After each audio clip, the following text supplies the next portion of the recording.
नमस्कार साथियों, आपका स्वागत है स्टडी विद सीएम में। आइए हम बात करते हैं बीपीएससी 70 के बारे में। जो सबसे बड़ी वैकेंसी आने वाली है, 1700 प्लस वैकेंसी आने वाली है। ये आप देखे होंगे बहुत बड़ी वैकेंसी है। अगर हम किसी स्टेट से कंपेयर करते हैं तो उससे बहुत ज्यादा बड़ी वैकेंसी है, उससे कई गुना बड़ी वैकेंसी है अगर हम बोले तो। जैसे यूपी पीसीएस ले लीजिए, कभी 200 पोस्ट आते हैं, कभी 180 पोस्ट आते हैं, कभी 250 पोस्ट आते हैं। ऐसे उत्तराखंड में ले लीजिए, ऐसे एमपी पीसीएस में बहुत ज्यादा आए हुए हैं, तो 700 पोस्ट आए हैं। 733 पोस्ट अब की राजस्थान में आया है, तो इस हिसाब से पोस्ट आ रहे हैं। इसमें क्या है, सबसे अच्छी बात है कि इतना अदर स्टेट में पोस्ट आते हैं, उससे ज्यादा तो एसडीएम का केवल पोस्ट आया है इसमें, और उससे ज्यादा डीएसपी का पोस्ट आने वाला है। अब इसमें निर्धारित हो गया है कि इससे ज्यादा पोस्ट आएंगे। सबसे बड़ी बात है कि एग्जाम डेट भी निर्धारित हो चुका है। 17 नवंबर का इसका पेपर होगा बीपीएससी 70 का। मेरे साथियों, टाइम हमारे पास 2 महीने है। टाइम ज्यादा नहीं है और ज्यादा टाइम चाहिए भी नहीं। जो टाइम है हमारे पास पर्याप्त है। बस इसी टाइम को इस टाइम को अच्छे से मैनेज करना है और इसमें सही डायरेक्शन में पढ़ना है, ट्रेंड एनालिसिस के साथ पढ़ना है और अच्छे गाइडेंस में। अगर अच्छे से ये चीजें करते हैं तो बिल्कुल डेफिनेटली निकल जाएगा। प्री उतना टफ नहीं होता है, बस आयोग का जो पैटर्न है वो समझना रहता है। अगर बिना आयोग का पैटर्न समझे हुए अगर आप पेपर दे रहे हैं तो आप सफलता नहीं प्राप्त कर पाएंगे। आप अपने ही आसपास लोगों को देखे होंगे, 4 साल 5 साल तैयारी करते हो गए, प्रीलिम्स नहीं निकला। सबसे बड़ी बात है ना निकलने का मेरे साथियों, वो करते क्या है, वो यही करते हैं कि जैसे हिस्ट्री है तो हिस्ट्री पूरा पढ़ने लगते हैं, सारा पढ़ते हैं। ये जान लीजिए। ऐसे ज्योग्राफी पढ़ते हैं कि सारा कुछ पढ़ लेंगे, इसी में से आएगा। अरे मेरे साथियों, अगर पढ़ तो लोगे लेकिन उतना तो आपके दिमाग में रहना भी चाहिए ना। अगर रिवीजन नहीं रहेगा तो निकल भी जाता है। इसीलिए क्या पूछ रहा है क्या नहीं पूछ रहा है, ये चीजें देखना बहुत जरूरी है। और ये कैसे देखेंगे, 10 साल के अकॉर्डिंग देखेंगे। 10 साल में जैसे कोई सब्जेक्ट हम उठा लिए तो उसमें जैसे हम हिस्ट्री ले लिए। अब हिस्ट्री में 3 पार्ट है। आप सुने होंगे कि बिहार पीसीएस में सबसे ज्यादा आधुनिक भारत से पूछा जाता है।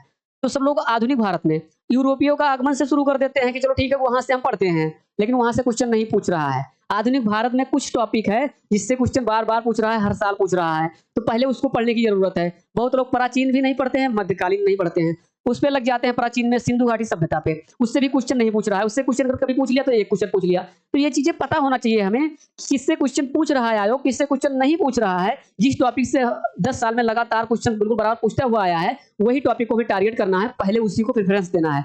उसके बाद में फिर हमें देख लेना है जिससे बहुत कम क्वेश्चन पूछ रहा है, और उसके बाद में वो छोड़ देना है जिससे क्वेश्चन ही नहीं पूछ रहा है। 10 साल में हमारे सिलेबस में वो टॉपिक मेंशन है, उसको हमें क्यों पढ़ना है, ये चीज जानना बहुत जरूरी है। हमारे चैनल पे जाइए, इसमें क्या है, ओवरऑल सब्जेक्ट जा चुका है, बस केवल इकोनॉमी बची थी, ये भी जा रही है। इसके बाद में कोई सब्जेक्ट नहीं है, सब बिल्कुल एनालिसिस के आधार पे 10 साल के प्रीवियस ईयर के अकॉर्डिंग बिल्कुल निचोड़ लेके आए हैं, आपके पास रख दिए हैं। इतना आपके पास रख दिए हैं कि ये टॉपिक पढ़ना है और ये टॉपिक छोड़ना है।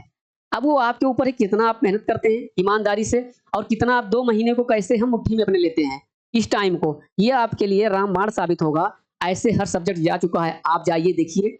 करंट अफेयर में भी जा चुका है कि कौन सी टॉपिक ऐसी है जिससे बार बार भी क्वेश्चन पूछा जा रहा है। जैसे आप देख रहे हैं अभी पढ़ने लगे करंट अफेयर में, तो आप नियुक्तियां पढ़ने लगेंगे, जीआई टैग पढ़ने लगेंगे, तो उसमें कितनी क्वेश्चन आते हैं वो पता भी होना चाहिए कि 10 साल में कितना बार क्वेश्चन पूछा है, कि 68 में, 67 में, 66 में, 69 में कितनी बार क्वेश्चन पूछा है उसी टॉपिक पे। तो ऐसे देखेंगे, इससे क्या होता है, कभी 5 क्वेश्चन इकोनॉमिक्स पूछ लेता है, कभी 7 क्वेश्चन पूछ लेता है इस सब्जेक्ट से, कभी 10 पूछ लेता है, कभी 13 भी पूछ लेता है। तो ऐसे लेके आए हैं टॉपिक, वो तो आपके सामने आएगा, आप देखेंगे। लेकिन सबसे महत्वपूर्ण बात यह है, पहले आप हिस्ट्री कंप्लीट करिए उसमें जाके, कि जो सब्जेक्ट उस सब्जेक्ट में कौन सी टॉपिक पढ़ना ही इंपॉर्टेंट है आपके लिए, वो आपको लिखा है, आपको देख लेंगे कि 10 साल में कितनी बार आया हुआ है। उसके बाद में आप करंट अफेयर कंप्लीट करिए, साइंस कंप्लीट करिए और वो बिहार स्पेशल कंप्लीट करिए।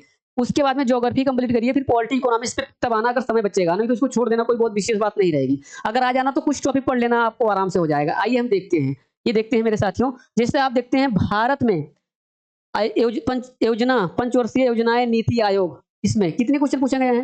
अब इससे देखिए, ये क्वेश्चन 68 में एक क्वेश्चन, 68 में एक क्वेश्चन, 62 में 3 क्वेश्चन, 64 में 3 क्वेश्चन, 65 में 2 क्वेश्चन, 63 में 1 क्वेश्चन। अब यहाँ पर देखिए 69 में नहीं आया है इसमें, लेकिन यहाँ पे नहीं आया है। अब जिससे आप कोई टॉपिक ऐसा उठाते हैं जिससे देखते हैं उससे बराबर क्वेश्चन पूछा जाता है, आर्थिक सर्वेक्षण एवं बजट। अब इसका आप टॉपिक देख सकते हैं कितना इंपॉर्टेंट है। 3 क्वेश्चन, 62 में, 63 में 1, 64 में 1, 65 में 1, 66 में 3, 2, 67 में, 68 में 1, 69 में 1। अब ये आपके लिए इस चीज हम दिखाना चाहते हैं मेरे साथियों, कि देखिए आर्थिक सर्वेक्षण एवं बजट कितना इंपॉर्टेंट टॉपिक है आपके लिए। आप यहाँ पर देख पा रहे हैं कि बराबर क्वेश्चन पूछा जाता है, 2 से 3 क्वेश्चन का वेटेज है ये टॉपिक। तो जब हम उठाएंगे, क्यों ना उठाएंगे, तो पहले सबसे यही टॉपिक पढ़ेंगे हम इकोनॉमिक्स में। अगर हमें टाइम भी मिला तो सबसे पहले यही पढ़ेंगे, 2 से 3 क्वेश्चन पक्का करेंगे हम। तो ये चीजें बता रहे हैं, ये चीज समझने की जरूरत है। अब आप पता चला है उठा रहे हैं सार्वजनिक वित्त पढ़ रहे हैं। अब यहाँ से 3 क्वेश्चन 63 में आया है और क्वेश्चन नहीं आया है। अब यहाँ पर ये चीज़ें आपको पता ही नहीं है, पढ़ते जा रहे हैं, बस ये पता है कि ये सिलेबस में है मेरे, तो इसलिए पढ़ रहे हैं। अब यहाँ पर देखिए, आप ये पढ़ लीजिए, फिर उसके बाद में गरीबी एवं बेरोजगारी, पढ़ने में भी अच्छा लगेगा। और यहाँ पर देखिए, एक क्वेश्चन सब में आया हुआ है, 66 में नहीं आया हुआ है, 62 में नहीं आया हुआ है, लेकिन लगातार 3 साल से भी आ रहा है इसमें।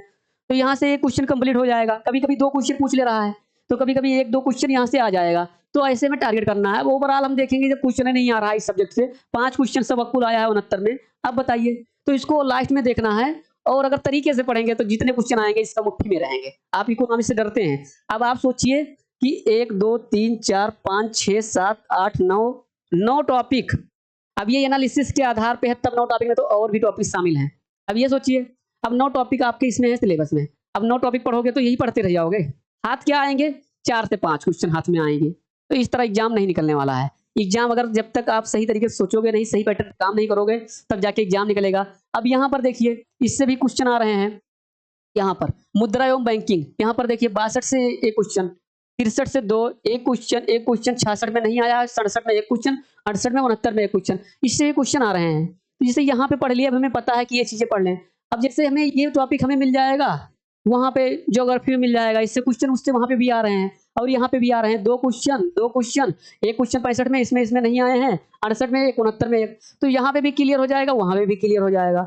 अब यहाँ पर देखिए, ये टॉपिक हम पढ़ लिए, तो हमें ऐसे पढ़ना है। आप देख लीजिए ट्रेंड एनालिसिस के हिसाब से, जिससे क्वेश्चन नहीं आ रहे हैं उसको नहीं पढ़ना है। अब जैसे यहाँ पर देख पा रहे हैं, यहाँ पे सरकारी योजनाएं एवं कार्यक्रम, अब सबसे ज्यादा ये पढ़ते हैं कि कौन सी योजना लागू हुई, कैसे, मतलब सारी योजना के बारे में। इसमें कितने क्वेश्चन आए हैं? 3 साल से तो लगातार आ ही नहीं रहे हैं क्वेश्चन इसमें, 3 साल से। तो उस पर क्यों हम अपने दिमाग को इतना खपाएं, क्योंकि हमारे पास टाइम नहीं है। हमारे पास इतना टाइम है कि हमारे पास 2 महीने हैं टोटल। अब 2 महीने में क्या पढ़ना है, क्या छोड़ना है, ये डिसाइड होना चाहिए। अगर इसमें लापरवाही कर दिया तो नहीं निकलेगा इसमें। लेकिन एक बार विश्वास करिए, अच्छे गाइडेंस में चलिए, बढ़िया तरीके से पढ़िए, आप कोई नहीं रोक सकता प्रीलिम। हम ये बोल रहे हैं आपको। कठिन इसलिए लगती है क्योंकि आपको सही समझ नहीं है, सही तरीके से पता नहीं है, सही सिलेबस नहीं पता है, और ट्रेंड एनालिसिस नहीं पता, इसलिए आपको कठिन लगती है मेरे दोस्तों। आप मेरे भाई हो, मेरे दोस्त हो। हम चाहते हैं कि यहाँ पे ना हमारा कोई पेड कोर्स है, ना कुछ है, बस जो चीजें हम किए हैं और हमारा अच्छा गया है, वो चीजें हम आपको बता रहे हैं कि एक बार में, एक समय हमें भी रहता था, लगता था कि इसे बहुत कठिन लगता था कि कैसे प्रीलिम निकलेगा। लेकिन जब हम सोचे, वो चीजें किए, वो चीजें फॉलो किए, और बिल्कुल सबका निकलता चला गया। हमारे ग्रुप में लोग काफी अच्छे पोस्ट पे हैं और सबका निकल गया सब चीजें। वो चीजें जब हम फील किए, और उसके बाद में जाने कि अच्छा एग्जाम जो उसमें आयोग है, तो आयोग का ये पैटर्न चलता है। बहुत आसानी भाषा में 2 महीने में आप क्लियर कर लोगे, आपको ज्यादा टाइम नहीं लगेगा मेरे साथियों। तो ये चीजें करने की जरूरत है, और लग जाइए मेरे साथियों। उसके बाद में 2 महीना तैयारी करिए अच्छे से, फिर प्रीलिम्स दोगे, रिजल्ट अच्छा रहेगा, फिर मेंस में लग जाओगे, अब की बार सिलेक्शन ले लोगे। नहीं तो हाथ से निकल गया तो इतनी बड़ी वैकेंसी आने वाली नहीं है कभी। और ऐसे आप पढ़ते रहोगे, इतनी बड़ी वैकेंसी आएगी नहीं।